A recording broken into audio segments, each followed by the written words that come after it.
Fortnite est un cas particulièrement spécial de l'histoire du jeu vidéo. Des changements engendreront le départ de certaines personnes et l'arrivée d'autres. Cela semera la discorde de ce phénomène mondial.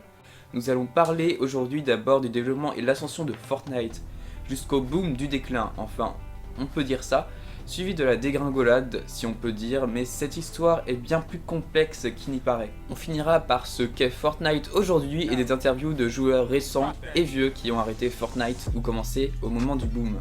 Pour information, cette vidéo a été tournée il y a à peu près 1 ou 2 mois, donc il y a eu des changements entre temps, par exemple sur les saisons et tout ça. Fortnite à la base n'était qu'un seul mode de jeu, le sauver le monde d'aujourd'hui, dont le développement commença en 2011 sur la base d'un game jam chez Epic Games, qui est une sorte de regroupement entre amis ou un événement où l'on doit programmer un jeu entre 24 et 72 heures. Un événement pour les programmeurs d'Epic Games qui ne donnera pas directement lieu à Fortnite. Cela donnera juste l'inspiration de créer le jeu en fusionnant les jeux de construction comme Minecraft ou Terraria et les jeux de tir à la première personne ou à la troisième. Le développement du jeu durera 6 ans environ, de 2011 à 2017, qui sera semé de problèmes, devoir prolonger la durée de vie du jeu, le changement de graphisme de sombre à cartoon. Il y aura aussi des pertes au niveau moral, car Battlefield Play for Free de style cartoon n'a pas été rentable, alors que c'était un free-to-play.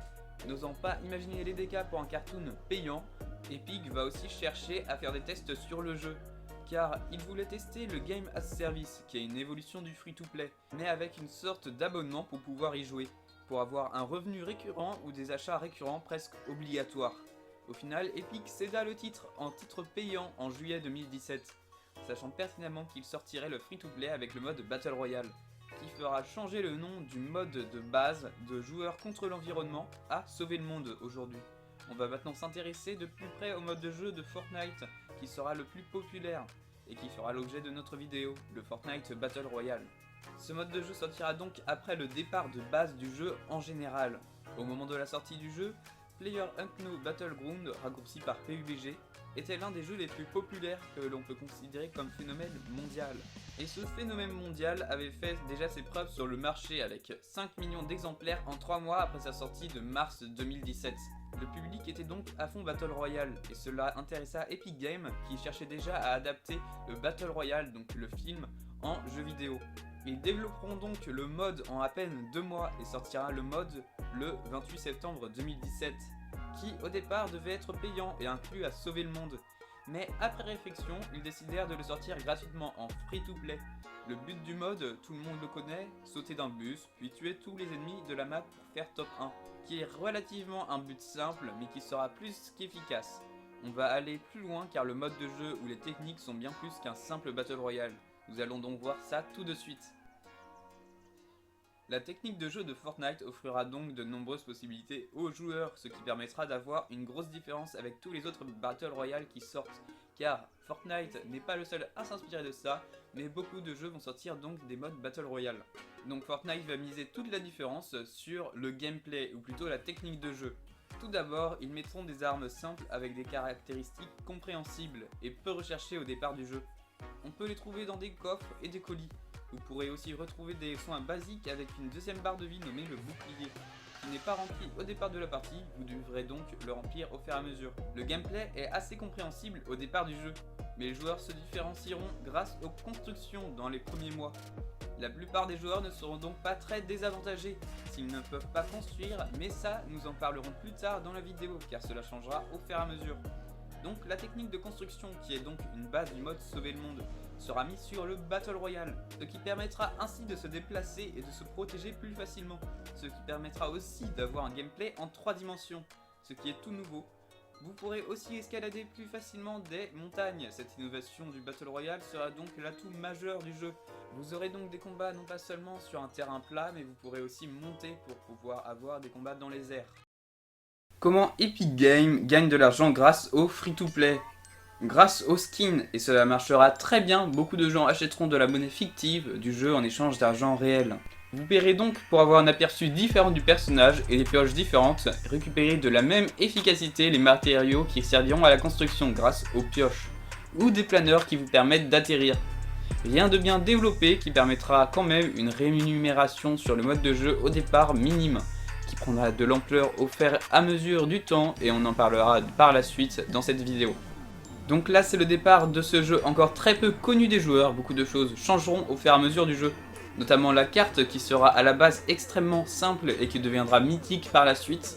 La carte sera donc composée au départ d'un terrain vert avec quelques petites montagnes pour donner une petite impression de relief, mais rien de très difficile. Il y aura aussi quelques petites villes qui porteront des noms comme Pleasant Park ou Retail Row, avec des maisons basées sur des murs pas très différents entre elles et très peu d'endroits exceptionnels à part peut-être des routes ou des ponts.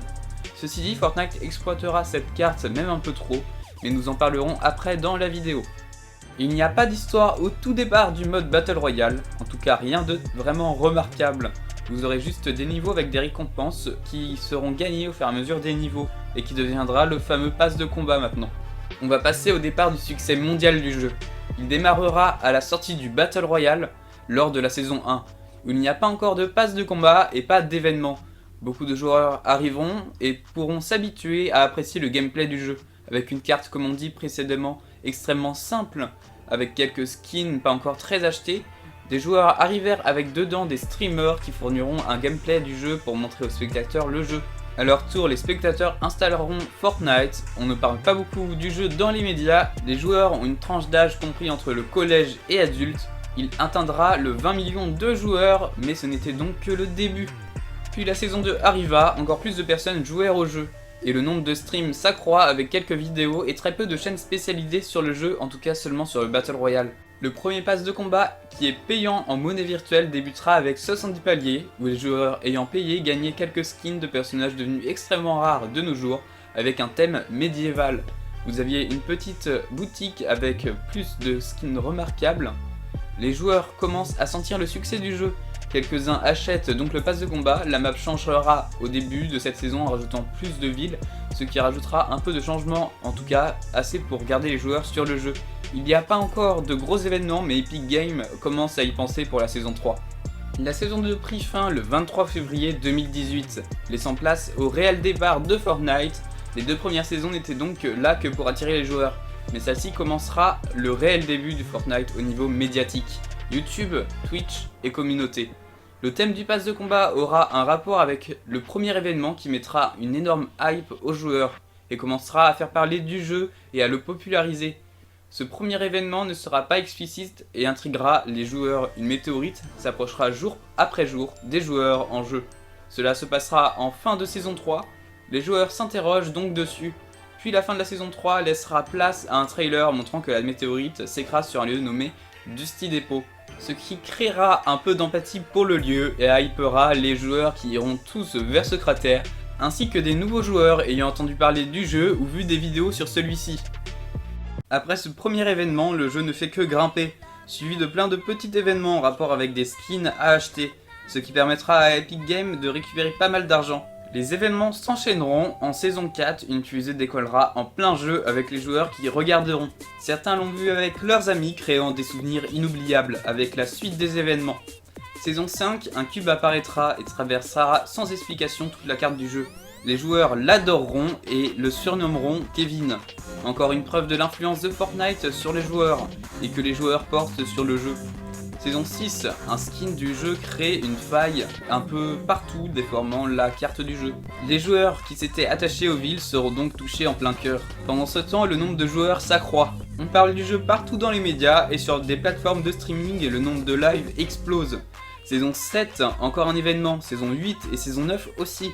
Le nombre de personnes continue d'augmenter, mais une partie des gens commencent à se lasser du jeu à cause de quelques événements dont on parlera juste après. Puis arrive la saison 10, les gens étaient en énorme hype, le nombre de gens connectés était du jamais vu, ainsi que le nombre de streaming. Un gros événement apparu à la fin de cette saison et qui marquera le début du chapitre 2. Ce moment est considéré comme l'apogée de Fortnite, enfin c'est pas vraiment très exact, normalement l'apogée était juste avant, mais ce n'est que le début et la fin lente du jeu. Cette date est le 15 octobre 2019. Après 2 ans de règne absolu, nous allons tout de suite aborder cette partie, le déclin. On aurait pu prévoir le déclin avec la saison 10, nommée la saison X, qui avait fait polémique à cause de 2 grosses nouveautés en rapport avec les nouveaux joueurs arrivants.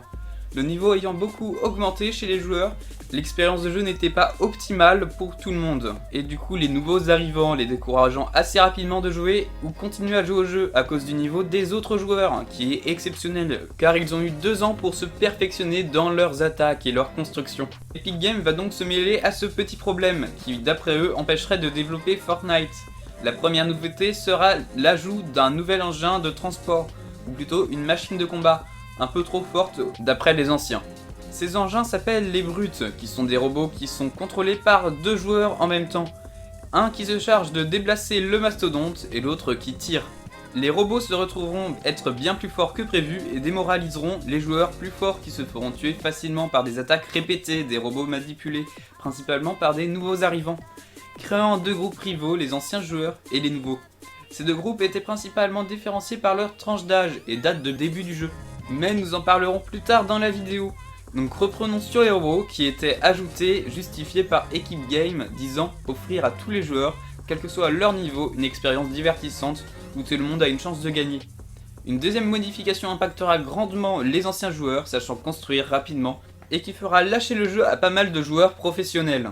Cette modification est une modification de temps de construction entre 2 structures, qui était à la base à 0,005 secondes, permettant de construire extrêmement rapidement. Maintenant, c'est à 0,15 secondes, ce qui impacte évidemment énormément les joueurs expérimentés. Epic justifiera cela en disant les joueurs ayant une latence basse ont un énorme avantage, ce qui montera encore indirectement la colère sur les joueurs arrivés récemment. Les anciens joueurs commenceront donc à abandonner le jeu à la saison X et sera amplifié par l'effet de groupe et l'arrêt de gros influenceurs de ce contenu lors de la saison 1 du chapitre 2. Le jeu laissa donc place aux nouveaux joueurs, donc une plus jeune communauté en majorité. C'est un passage de génération un peu trop rapide, donc certains vont considérer le jeu comme mort, mais il continue à vivre avec une nouvelle communauté moins appréciée par les anciens. Des plus jeunes sont donc arrivés et les événements furent plus explicites avec plus de trailers et d'explications pour les comprendre, perdant un peu le sens du mystère des anciens événements. On parlera de ce sujet après avoir fini avec le gros événement qui impactera grandement le jeu, et l'accessibilité du jeu en lui-même, ce qui poussera une partie des joueurs à abandonner le jeu sur certaines plateformes.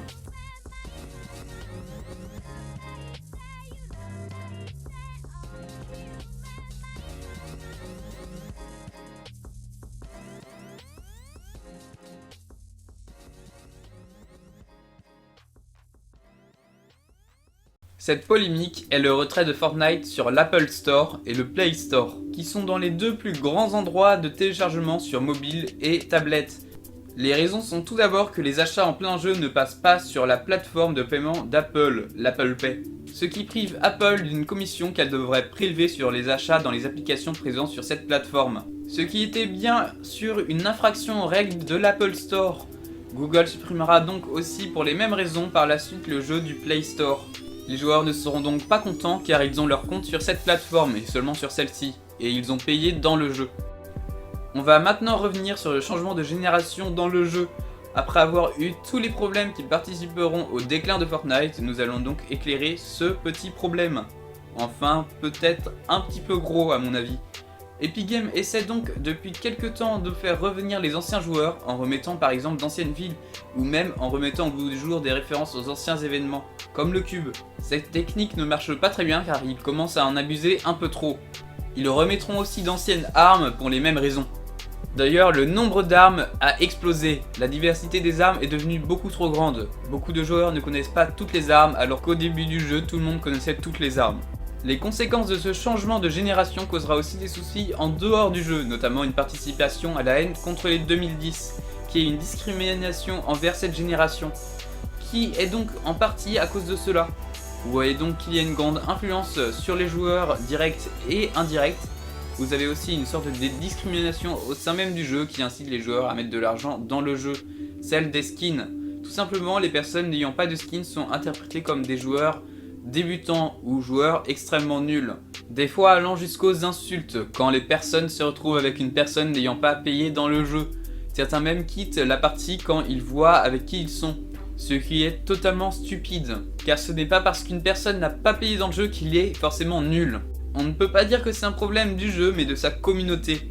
On peut même dire que la communauté a tué Fortnite, et que Fortnite essaie juste de rétablir tout ça en limitant les inégalités entre les joueurs, et réattirant les anciens joueurs, tout en gardant les nouveaux. Au final, ce n'est pas à Fortnite de changer, mais à sa communauté et aux personnes qui jouent au jeu. Car le jeu est vraiment excellent dans ses bases. Ils ont juste agi en conséquence des joueurs. Maintenant, nous allons passer à quelques interviews de joueurs plus ou moins anciens pour avoir leur ressenti sur le jeu maintenant, avant et quand ils ont arrêté le jeu ou pas. Quand as-tu commencé Fortnite et que penses-tu de cette époque? Alors, j'ai commencé à jouer à Fortnite en saison 4 du chapitre 1, donc vers après mai 2018.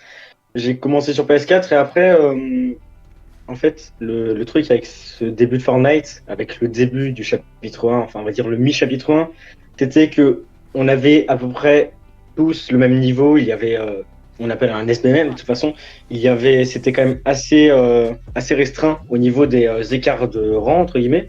Les mechas, le gameplay était franchement bien. Donc vraiment, cette époque m'a beaucoup plu. Alors quand est-ce que j'ai commencé Fortnite? C'était quand ça a commencé à avoir la hype, que tout le monde a commencé à jouer. Donc forcément ça moi aussi ça m'a ramené. Donc qu'est-ce que je pense de cette époque? Je l'ai trouvé avec tous mes potes, etc. Et puis c'était grave bien. Enfin à ce moment-là moi je kiffais quoi. Alors, Fortnite, faut savoir que moi j'ai joué beaucoup à une époque, mais j'ai joué beaucoup au jeu parce que c'était l'un des seuls jeux qui offrait un service d'abonnement gratuit pour jouer en ligne sur console, parce que du coup j'étais un joueur console. J'aimais beaucoup jouer avec des potes parce que comme tout jeu, que ce soit avec des potes ou autre, de la famille, il y a toujours une bonne ambiance, c'est toujours sympa, il y a toujours de quoi profiter, mais c'est vrai que depuis que je n'ai plus vraiment de personnes avec qui jouer, et que surtout que j'ai plus trop envie d'y jouer, j'y joue plus trop. Et puis après moi j'ai joué, c'était déjà le chapitre 2, donc j'ai pas connu vraiment beaucoup les débuts. J'avais connu les débuts en regardant quelques vidéos au début quand c'était sorti, mais quand j'ai pensé au jeu c'était déjà un beau bordel, et je crois qu'aujourd'hui c'est encore. Donc quand as-tu arrêté et pourquoi?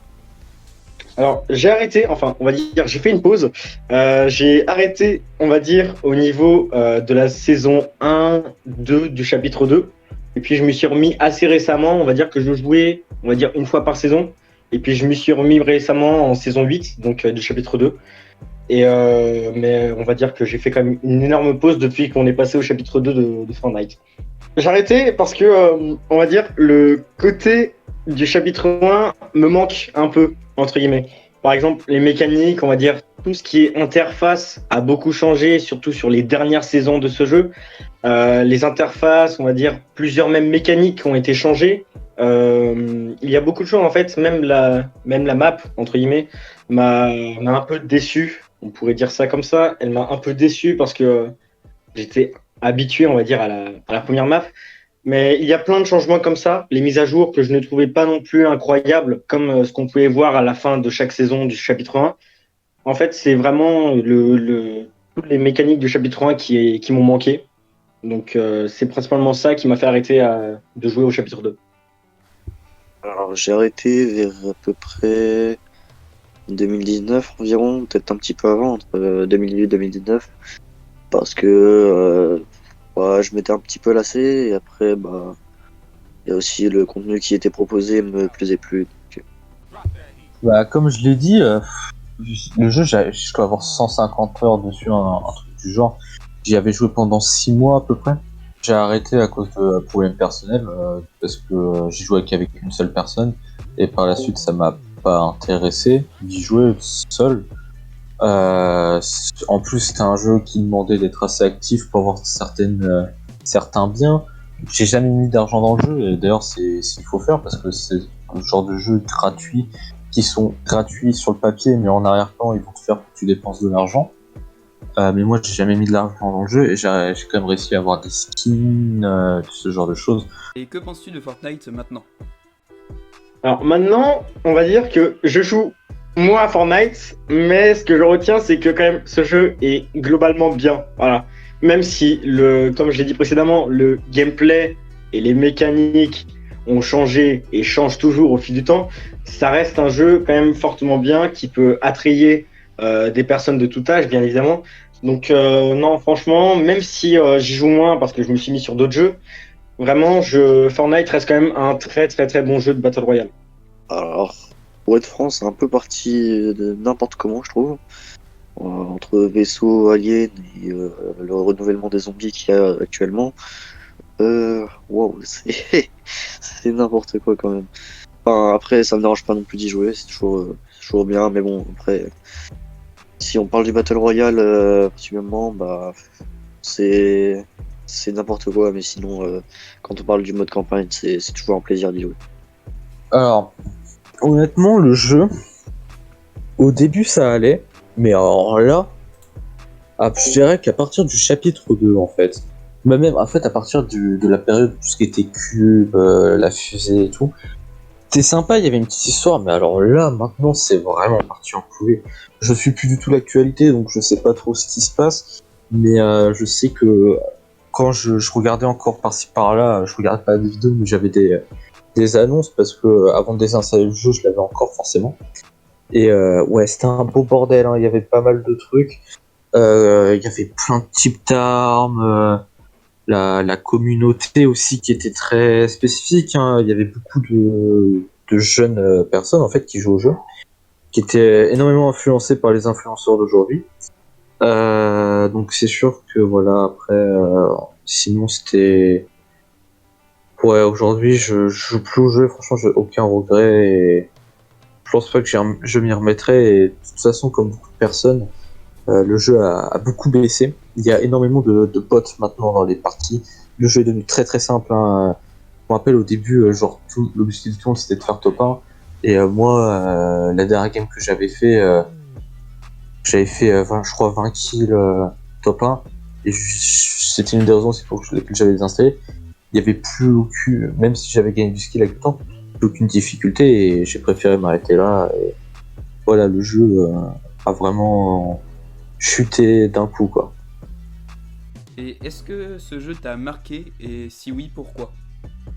Alors oui, ce jeu que m'a beaucoup marqué, parce qu'on va dire que c'est le premier Battle Royale entre guillemets auquel j'ai joué. Donc avant, je jouais beaucoup à d'autres jeux, mais c'était pas du Battle Royale. Et puis il y a ça, il y a des moments entre amis, que ce soit des amis que je n'ai jamais rencontrés ou des amis que que je connais bien évidemment dans la vie réelle, qui nous ont marqués. Voilà, il y a beaucoup de moments qu'on a passés ensemble, qu'on a adoré. Et c'est vraiment en ça le partage de plaisir qu'on passait en ligne avec des amis, des connaissances, qui m'a beaucoup marqué dans ce jeu. Alors, ce jeu m'a marqué moi, oui, et pourquoi? Alors, je dirais que bah, l'univers qui est proposé par rapport à un Call of Duty, si on prend exemple sur ça, bah, c'est pas du tout pareil. Je sais normalement, enfin, les comparer, c'est autre chose quand même. Mais l'univers qui est proposé, par exemple, les graphismes par rapport à un Call of Duty, c'est autre chose, c'est plus bah, cartoon, comme dirait la plupart des personnes. Enfin, c'est enfantin, donc c'est drôle, enfin, drôle, c'est bien, j'ai pas vraiment de définition. Alors, oui et non, j'ai envie de dire, parce que ça avait fait beaucoup de bruit à sa sortie. C'est un jeu qui avait beaucoup fait parler de lui, que ce soit même à la télé et tout, hein. Tout le monde connaissait Fortnite, même ta grand-mère de 80 balais elle connaît. Mais c'est comme Pokémon, c'est une très grosse ampleur. Même si tu sais pas vraiment c'est quoi, t'en as déjà entendu parler, parce que ça a pris une telle ampleur que tout le monde... je dirais que toutes les personnes de notre génération y a joué au moins une fois, et même celles des générations d'avant ou d'après. Il y a beaucoup de monde qui a joué. C'était un très gros succès, hein. Epic Games là-dessus, ils se sont fait un truc monstre. Parce qu'en plus avec les gens qui ne... Parce qu'il y avait le skin de base, et quand t'avais un skin de base, on t'appelait Bambi. Et je trouve que Epic Games, ils ont été aussi très sournois par rapport à ça. Ils se sont fait de la thune sur le fait que si t'as pas de skin, t'es une merde, tu vois. Et grâce à ça, ils se sont fait beaucoup de thunes. Après, c'est sûr, c'était un succès commercial, hein. Il y a eu un Monopoly sur le jeu. Il y a eu plein de trucs, hein. Le jeu est même sorti sur mobile, donc le succès a été vraiment fou. Oui, ça m'a marqué parce que j'y avais joué et que j'en garde de très bons souvenirs, hein. Mon premier top 1 sur le choses comme beaucoup de monde, Après, voilà, c'est un Battle Royale comme les autres. Aujourd'hui, je pourrais te citer deux Battle Royale qui sont tout aussi bons, hein. Je pense là à PUBG, qui est un très bon Battle Royale, qui est même meilleur, parce que c'est exactement la même chose que Fortnite, sauf que c'est plus mature, j'ai envie de dire, parce que ce sont des armes un peu plus irréelles. Ça va pas être le fusil à pompe en plastique que tu peux retrouver maintenant sous forme de nerf. Parce que voilà, aussi, il y a eu le fait, il y a eu des trucs avec nerf et tout, ils se sont fait vraiment un truc monstre, et encore aujourd'hui, même si le jeu a pas mal chuté, ouais, c'est ce que je disais, c'est ce que j'ai déjà dit. Le jeu a pas mal chuté, et aujourd'hui, je sais plus trop ce que ça en est. Mais ouais, ça, c'est sûr que j'en garde un bon et un mauvais souvenir pour tout ce qui s'est passé avec ce jeu. Ok, je peux rajouter une question? Bien évidemment. Ok, que penses-tu de la communauté au fil du jeu? Alors, communauté au fil du jeu, on va dire que je suis pas assez proche, entre guillemets, pour la juger. Mais je sais pas, je suis quand même assez partagé parce que je vois beaucoup, entre guillemets, de débats, beaucoup de polémiques sur les réseaux, en parlant un peu de la communauté qui a été divisée depuis un peu, on va dire, le mi-chapitre 2, à ce que je crois bien. Mais c'est vrai que c'est bizarre parce que avant, je sentais pas cette ambiance.